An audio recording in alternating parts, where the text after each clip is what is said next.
국유화 폐간 어떤 대통령도 할 수 없는 일인데 감히 제가 어떻게 그런 말을 한다는 것입니까? 이치에 닿지 않는 말을 가지고 사람을 이렇게 몰약해서는 안 됩니다.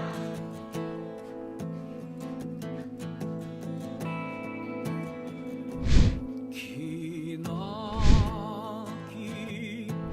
밤이었거든 압제의 밤이었거든 사랑 이 한 몸 썩어져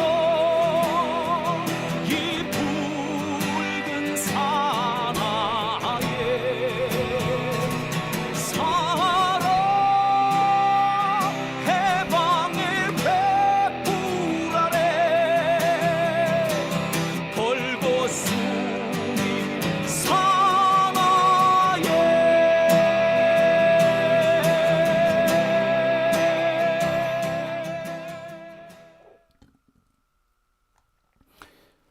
오밤중의 뉴스 함께하고 계신 지금 시각 12시 7분을 지나고 있습니다. 축구 보러 가신 분들이 좀 계신 것 같아요. 그런데 제가 권장드립니다. 축구는요, 1시 이후부터 보세요. 이번 아시안컵에서 우리 한국 대표팀의 이런 경기 모습을 보니까 주로 후반에 가야지 본격적으로 뭐 골도 터지고 하더라고요. 동점골, 역전골 다 90분 다 돼서, 아니면 90분 넘어가서 터졌잖아요. 앞에 보실 거 없습니다. 예. 오밤중의 뉴스 다 보시고 가셔도 하이라이트는 보실 수 있으니까, 진짜 중요한 장면은 보실 수 있으니까 오밤중의 뉴스 한번 먼저 오밤중의 뉴스에 먼저 집중해 주시기 바랍니다. 자, 그러면 제가 준비한 두 번째 주제로 넘어가겠습니다. 제가 준비한 두 번째 주제는요, 양승태는 되는데 이재명은 안 된다? 자, 제가 준비한 두 번째 주제가 되겠습니다. 오늘 이재명 대표의 재판이 열렸습니다. 오늘 열린 재판은요, 이 본 재판이 아니고 공판 준비기일이었습니다. 이재명 대표는 출석할 의무가 없어서 출석을 안 했습니다. 대체로 보면 공판 준비기일이라는 것은 앞으로 재판을 어떻게 진행하겠다라는 그런 계획을 설명하고, 양측 피고 원고 측으로부터 의견을 받고, 또 어떤 주제를 언제 어떤 순서로 진행하겠다, 이런 일정을 정하는 것이 대체로 역할을 그런 날입니다. 보통 재판을 새로 시작할 때 공판 준비 기일을 하는데요. 이재명 대표 같은 경우는 재판 진행된 지가 좀 됐죠. 그런데 중간에 갑자기 공판 준비 기일을 열게 된 것은 최근 이 이재명 대표를 담당하는 형사 33부, 서울중앙지법 형사 33부 재판부가 일부 교체됐기 때문입니다. 재판장은 그대로인데 배석 판사가 바뀌었어요. 배석 판사는 좌배석, 우배석 두 명인데 두 명 다 바뀐 걸로 제가 알고 있습니다. 두 명이 다 바뀌었다는 것은 주심도 바뀌었다는 얘기가 되겠죠. 그러니 공판 준비 기일을 열 수밖에 없는 겁니다. 재판부가 바뀌게 되면은 재판부 갱신 절차라는 것을 진행합니다. 그러니까 재판을 쭉 해오다가 중간에 이 판사가 바뀌어요. 그러면 바뀐 판사가 지금까지 어떻게 재판이 진행됐는지를 알아야지 이어갈 거 아닙니까? 이른바 재판의 인수인계 절차라고 보시면 돼요. 자, 인수인계라면 어떤 게 있겠습니까? 자, 지금까지 나온 증거물들 어떤 게 있나요? 쫙 한번 봅시다. 그래서 이런 증거물들이 있군요. 자, 그 다음에 증인 나왔나요? 증인들은 뭐라고 했나요? 증인한 얘기 한번 들어봅시다. 그 다음에 또 양측에서 각각 제시한 주장이 있었죠. 어떤 주장들 하셨습니까? 주장 쫙 듣습니다. 그렇게 해서 지금까지 이런 일들이 있었고 이렇게 재판이 진행이 되어 왔군요. 그러면 앞으로 여기부터 시작하면 되겠네. 자, 여기부터 시작하게 되면은 남은 것들은 어떤 게 있으니까 요거는 요렇게 진행합시다. 라고 정하는 겁니다. 이게 재판부 갱신 절차예요. 이게 오늘 열렸습니다. 자, 그런데 이 재판부 갱신 절차가 좀 이상하게 진행이 됩니다. 오늘 열린 공판 준비기일에서 앞으로 진행될 재판부 갱신 절차에 대해서 이렇게 논의를 해요. 근데 오늘 재판은 아까도 말씀드렸듯이 공판을 어떻게 진행할 것인지, 향후 재판부 갱신 절차를 어떻게 진행할 것인지에 대한 논의가 집중적으로 진행이 됩니다. 앞서서 설명했습니다만 재판부 갱신 절차의 원칙은 법정에 현출된 증거를 다시 다 꺼내오는 겁니다. 그리고 증인이 있는 경우에는 그 증인이 이 증언한 내용을 녹음 파일로 다 일일이 들어봐야 돼요. 녹취록이 있겠죠. 속기록이 있죠. 속기록만 가지고는 그런데 그 당시 상황을 생생하게 알 수는 없습니다. 그러니까 어떻게 다시 틀어보는 거죠. 그렇게 하게 되어 있습니다. 이게 재판부 갱신 절차의 원칙입니다. 약식으로 하는 경우도 물론 있어요. 약식으로 하면은 법정에 현출된 증거를 요약만 합니다. 그래서 뭐 이렇게 하는 거죠. 자, 갑 1호증 1번, 2번, 3번 요거는 언제 어떻게 제출이 됐는데 이거 요지가 뭔가요? 네, 좋습니다. 요지 확인했으니까 그 다음 4번, 5번, 7번 이건 언제 어떻게 나갔는데 이건 내용은 뭔가요? 이렇게 약식으로 이렇게 되면 약식으로 진행해요. 증인의 경우에도 자, 몇 월 며칠에 무슨 증인이 나와가지고 증언을 했네요. 증언 요지가 뭔가요? 가장 핵심된 그 주장이 있었을 것 같은데 핵심된 증언은 어떤 겁니까? 요렇게 요점만 중요한 것만 추려내는 거 요렇게 하면 약식으로 진행이 되는 겁니다. 근데 그게 아니라 하나씩 다 살펴보는 거예요. 자, 만약에 이 책이 재판부에 증거로 나온 적이 있다. 정식으로 하면은 이거 하나를 싹 다 읽어봐야 됩니다. 자, 이 책은 이런 내용이고 이런 거 쭉 읽어봐야 돼요. 이게 정식이고요. 그 약식은 뭐다? 이 책의 이 책의 주제는 무엇이고 줄거리는 뭡니다. 그리고 가장 중요한 부분은 몇 페이지 보시죠. 몇 페이지 몇째 줄? 예, 여기입니다. 요렇게 하면 약식인 겁니다. 자, 나름 다 장단점이 있겠습니다만 약식으로 하면은 시간을 되게 절약할 수 있겠죠. 하지만 중요한 부분, 거론되지 않았지만 중요한 부분이 있을 수가 있고요. 특히 증인 같은 경우에는 증언을 할 때의 그때 분위기라든지 말투라든지 또는 뭐 말을 더듬는다든지 혹은 핏대를 올린다든지 하는 이런 분위기까지 다 확인을 해야지 이 증인의 증언 신빙성을 판단할 수가 있습니다. 근데 요점만 얘기를 하게 되면은 증언이 사실인지 아닌지 판단하기 어려워지죠. 이런 문제들이 생기는 겁니다. 그래서 대체로 보면은 원칙대로 하되 뭐 핵심적인 증거가 아닌 거는 약식으로 하는 이런 방식을 많이 씁니다. 그런데 양승태 재판의 경우에는 되게 황당하게 진행되죠. 보통은 약식과 정식을 적절히 섞어가면서 진행하는데 양승태 재판 같은 경우에는 야, 뭔 소리야? 형사소송법대로 해. 법대로 해! 라고 하면서 하나하나 증거를 일일이 제시하고 증거에 대해서 일일이 다시 조사를 하고 그 당시 어떻게 조사가 됐다까지 얘기를 합니다. 증언의 경우 다 테이프 다시 다 틀었어. 자, 그러니까 시간이 많이 걸릴 수밖에 없죠. 양승태 재판이 5년이 걸렸다고 하는데 5년 걸린 이유 중에 하나가 바로 이 재판부 갱신 절차를 정석대로 진행했기 때문입니다.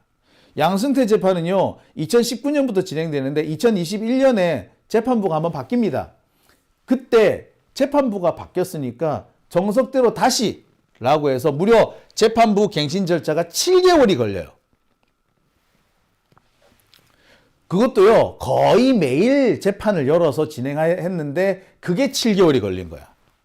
어마어마하게 많이 걸리죠. 보통 재판부 임기가 2년인데 7개월이었으면 예, 재판부 임기 중에 거의 한 3분의 1 가까이를 소모한 겁니다. 재판부 갱신 절차하다가 재판부가 바뀌는 사태가 생길지도 모르는 그런 황당무계한 상황이었던 거죠. 그렇게 해서 양승태 재판이 이렇게 길어진 겁니다. 이게 양승태 재판의 특징이었어요. 자, 이게 왜 이렇게밖에 될 수 없었느냐?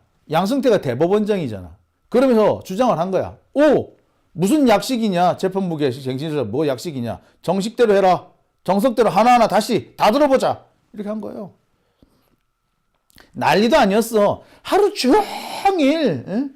앞에 나왔던 뭐 증인들 다 증언 다시 녹음 테이프를 다시 들어. 나중에 꾸벅꾸벅 졸기도 해 막. 판사들도 얼마나 미치겠냐고. 재판하는 게 아니라 남이 하는 얘기를 듣기만 듣는 건데 이거를 하루도 아니고 7개월씩이나 계속 해봐. 미치지. 자, 하지만 뭐는 있다? 지금까지 재판이 어떻게 진행됐는지 숙지할 수는 있죠. 확실한 효과는 있었을 겁니다. 여하튼 그렇게 되니까 7개월을 소요한 거예요. 많이 썼어. 자, 그런데 여러분 양승태 재판이 지연된다는 얘기 여러분 그 기사 보신 적 있나요? 양승태가 이렇게 7개월씩이나 재판부 갱신 절차를 써먹었다고 비판하는 기사 보신 적 있나요? 일부 나기는 났어요. 하지만 대부분의 경우 많은 언론들이 이렇게 재판이 길어지는 것에 대해서 아무도 관심을 가지지 않았습니다. 양승태 재판 지연된다고 언론이 어디서 난리치는 거 봤어요? 네, 아무도 그렇게 난리친 사람 없어. 그 결과 양승태 재판은 5년이 넘게 걸린 겁니다. 자, 그러면 이재명 대표 재판도 그렇게 진행돼야 되는 거 아닙니까? 사실 양승태 재판이 이렇게 5년씩 걸렸기 때문에 5년씩이나 걸렸기 때문에 양승태가 무죄 선고가 났다라는 거 해석하는 사람들도 있습니다. 왜? 5년이나 걸리게 되면 무슨 일이 생깁니까? 재판과 관련된 사람, 사건을 수사했던 사람, 심지어 대법원장까지 싹 바뀌어. 대법원장 임기가 6년이잖아요. 그리고 그 중에 5년이 지났으면은 대법원장이 새 대법원장으로 바뀔 가능성이 높죠. 자, 그 다음에 수사를 담당했던 검사 대부분 다른 곳으로 가. 그래서 부장검사는 5년 뒤가 되면 뭘 하고 있냐. 저기 어디 부산 어디서 차장검사하고 있거나 막 이렇다고. 안 그러면은 퇴직했거나. 뭐 검사들 중에 5년 뒤에 법무부 장관이 되거나 5년 뒤에 대통령이 되는 사례는 거의 극히 드물었어요. 진짜 극히 드문 사례지. 뭐 검사가 법무부 장관 하거나 검찰총장 하는 사례는 있습니다만 그거는 한 명이에요, 한 명. 그 기수에 한 명 나올까 말까에 한 기수에 보통 세 기수에 한 명 나올까 말까 하는 그 정도로 좀 흔치 않은 사례 중에 하나죠. 그러니 5년이 지나봐. 나갈 사람 다 나가. 그러면 그때 되면 어떻게 된다? 아무도 관심을 안 가지는 거지. 그렇게 되면은 무죄가 나오더라도 딱히 불이익을 받을 사람이 없는 거야. 그럼 어떻게 돼? 그때서야는 이제 정말 무죄가 나올 건 다 무죄가 나와버리는 거예요. 또는 야 이쯤 괴롭혔으면 그냥 약간의 문제가 있긴 하지만 그냥 무죄 때려줘도 되겠다라는 상황도 나와요. 즉 오래 끌었기 때문에 양승태가 무죄 나온 거야. 양승태는 이 작전을 끌고 있어 처음부터 이 작전을 세웠지. 그래서 이번에 양승태가 무죄 판결 났는데 양승태 무죄 판결이 언제 그 시기가 언제쯤이냐면 김명수 대법원장이 물러나고 딱 2달 뒤에 양승태 판결이 납니다. 여러분 조희대 그 대법원장 언제 임명됐는지 여러분 기억하시죠? 네, 그랬던 거예요. 조희대는 조희대 대법원장도 자기가 사법농단에 연루가 돼 있다는 의혹을 받기도 한 사람이고. 자, 그러니까 김명수가 물러나고 조희대가 들어오니까 얼마 뒤에 곧바로 양승태 선고가 난 겁니다. 그리고 무죄 난 거야. 즉, 시간을 끌면은 뭐 감옥에 있는 사람 같은 경우에는 좀 억울하겠지만 시간을 오래 끌 수가 없지만 감옥 밖에 있는 사람은, 그리고 돈이 있는 사람은 감옥 밖에 있고 그러니까 구속이 안 되고 그다음에 돈과 권력을 가지고 있는 사람 같은 경우는 시간을 질질 끌면은 재판이 유리해지는 거죠. 왜? 재판 당사자, 특히 검사들이 다 사라지고 없거든. 정권도 바뀌거든. 대법원장도 바뀌거든. 대표적인 사례죠. 자, 그렇다면 이재명 대표도 그럼 똑같이 될 수 있겠네? 그렇지. 그런데 이재명 대표의 경우는 그게 안 된다는 거야. 자, 이번에 대장동 재판부 형사 33부가 이재명 대표 이 대장동 사건에 대해서는 재판부 갱신 절차를 정상대로 진행하지 않는다고 합니다. 약식으로 진행하겠대. 정진상 실장 측에서 강하게 반발했지만 결과적으로 검찰이 요구한 대로 약식으로 진행하기로 했어요.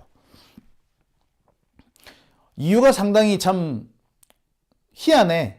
무슨 이유? 보통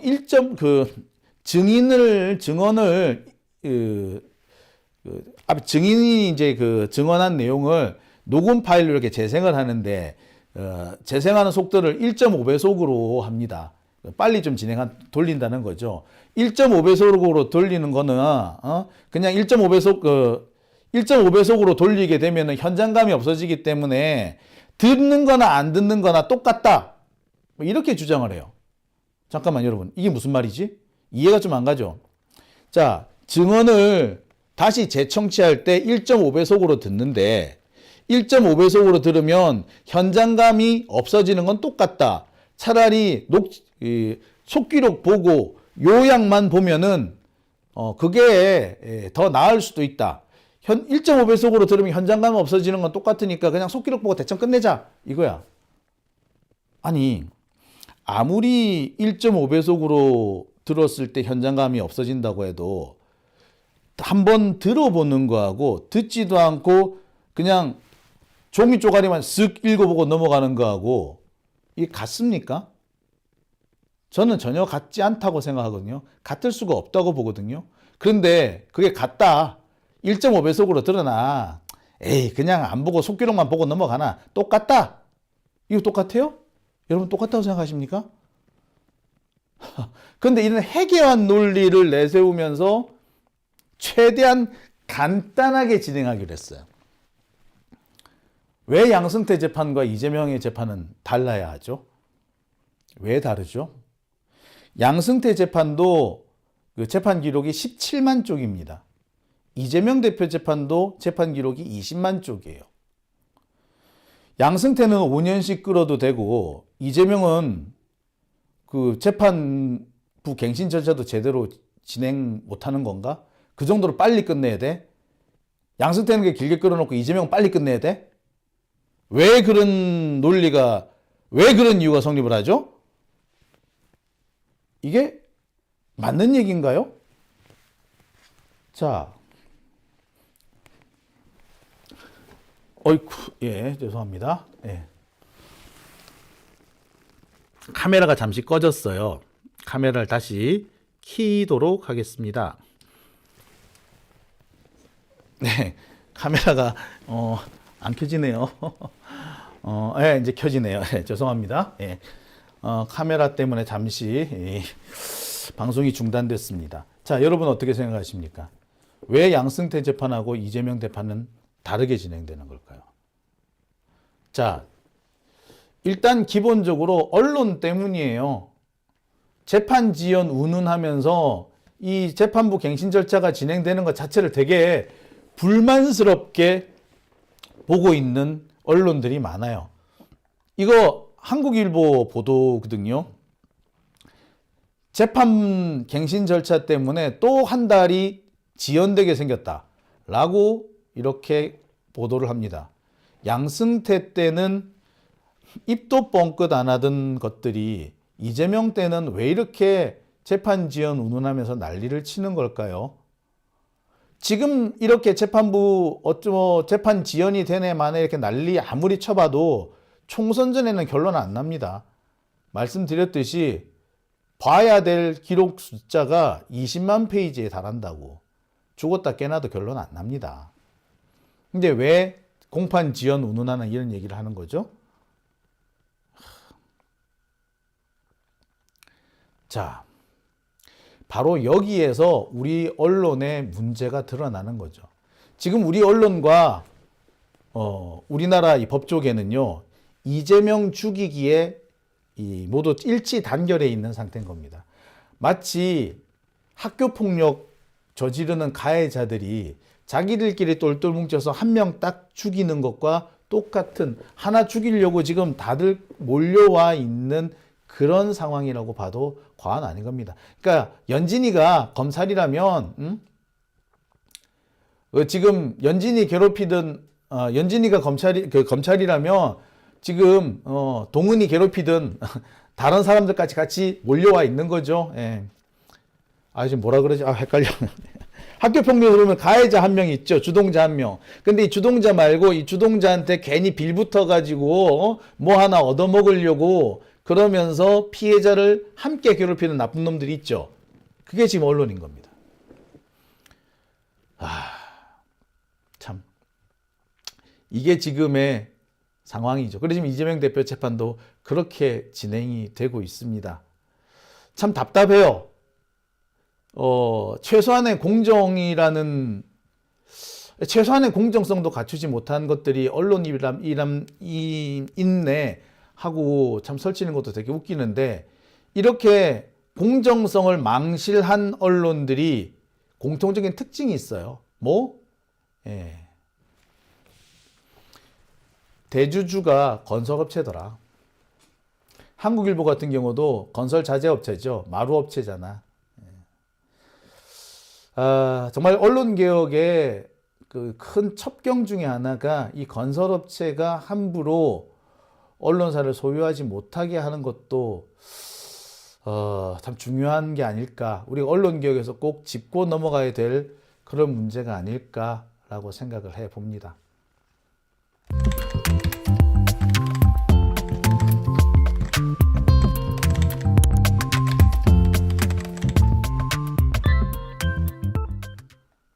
네, 오밤중이 뉴스 함께하고 계신데요. 조수님 좋은 말씀 해주셨어요.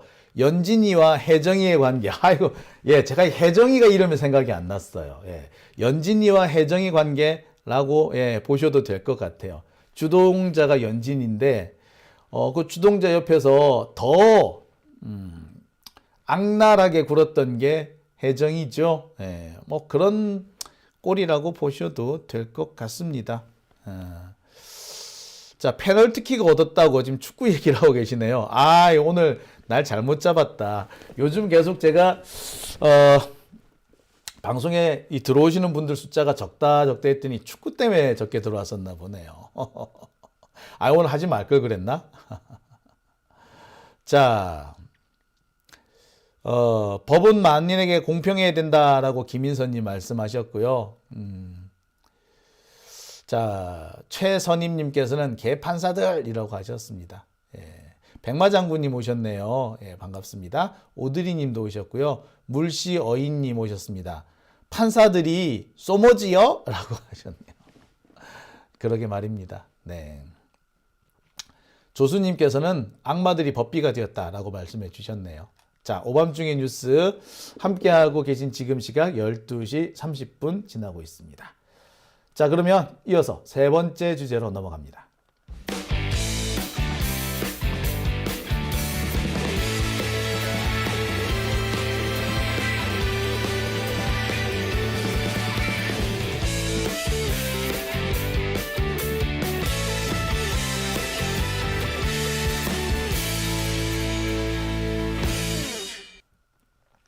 오밤중의 뉴스 함께하고 계신